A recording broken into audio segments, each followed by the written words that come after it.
how to add Stripe to your Replit project. Open up Replit, click on apps, and then select the project which you want to add Stripe to.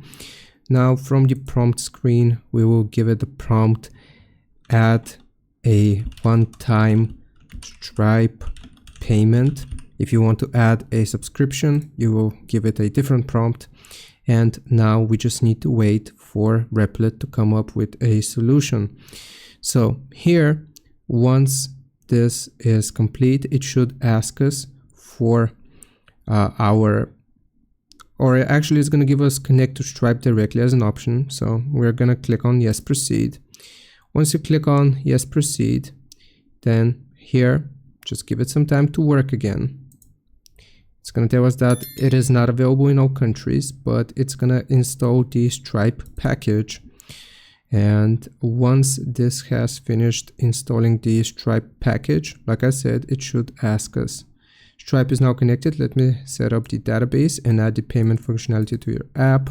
So that's great. Basically, we just gave it a prompt and now we are waiting. It should ask for our Stripe secret key.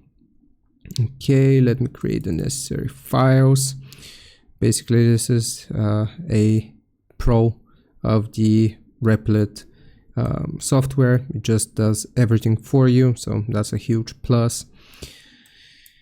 It is currently going to be setting up the Stripe payment integration, so I'm just going to pause and come back once this is done.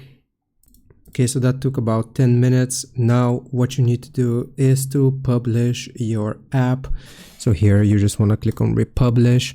And once you click on republish, then here it is going to ask for your publishable key and your secret key from Stripe. So you will click on or go to dashboard.stripe.com/API keys. Once you sign in, then here you will need to provide your publishable key and secret key, like I said. Once you click on publish, it should automatically ask for them and it should have successfully set up everything. That's how it works. I hope this helps. Leave a like and sub. I'll see you next time.